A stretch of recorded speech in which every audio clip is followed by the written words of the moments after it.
Yeah, that lower right molar right there needs a little mold work, or a little mold removal, or a... Oh! Hello and good morning, monster lovers and Halloween enthusiasts and mask collectors. Welcome once again to Creepy Cheapies with Dr. Lady, where it's time for Creepy Cheapies with Dr. Lady.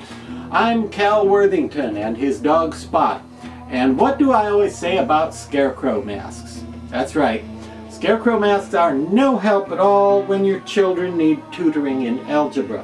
I always say that. The other thing I say, though, the positive thing, is that I love scarecrow masks for Halloween because they're easy to costume, and you can make your own costume for them and have fun making it.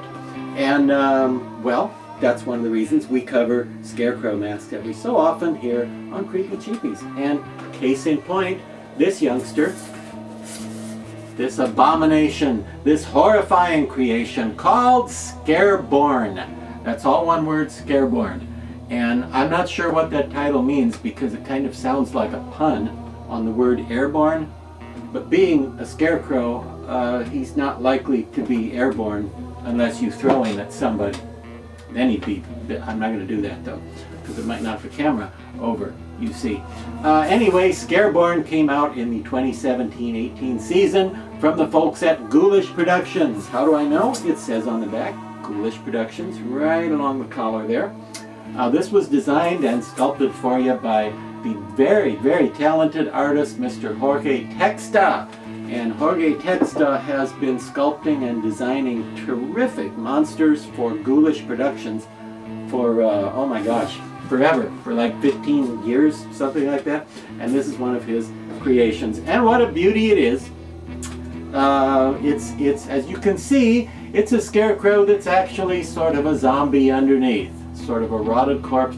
And the amazing thing about this mask, which I've seen priced on the internet anywhere from as high as $75 or $80 down to as low as about $40, which is, I realize, pretty broad range there, pretty wide cornfield.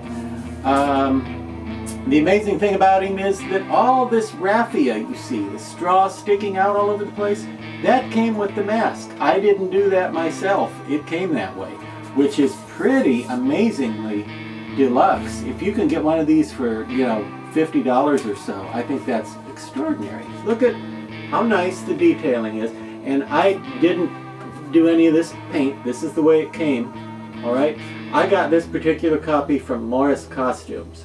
All right. So this isn't like a catalog copy or something special. I don't know if they all look as nice as this one, but knowing Ghoulish products as well as I do, they probably all look pretty close to being this good. The detail is just amazing. The teeth are sculpted so realistically. Even up close, they really look like real teeth, like they're growing out of the skull, like real teeth look. They just really work. It's so intelligently sculpted. You know, it's very believable, very sculpted with great conviction and great attention to the way the fabric is stretched over the corpse underneath and the way the corpse is sort of withered and shriveled away with age.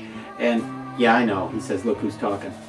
But anyway, if you wore this at Halloween at the haunted house, or ideally the haunted cornfield or some such thing, you would scare the daylights out of people, don't you think? Okay, he says he'd prefer to scare the nightlights out of people, so that works too. Now, getting back to what I was saying about the costuming, I love scarecrows because you can make your own costume and you can kind of cobble something together. Almost anything. Old clothes, like an old overcoat, is great. Old shirt and pants, like if you have a plaid flannel lumberjack shirt, you know, like a work shirt you can get hold of. Any sort of coat.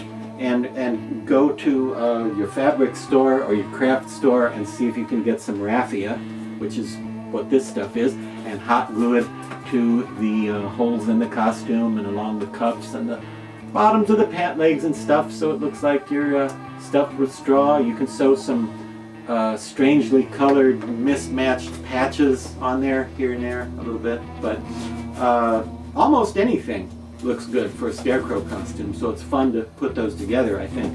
Well, almost anything. I wouldn't use a jacket like Michael Jackson wore in Beat It. No. I wouldn't use an 80s coat that's pink and has big triangle shoulder. I wouldn't use a zoot suit. There are a few things I wouldn't put, but most old clothes going to give you a pretty good scarecrow outfit to go with your Scareborn from Ghoulish Productions. And what do we leave them with till next week? Oh, a scare. Okay then. Ah!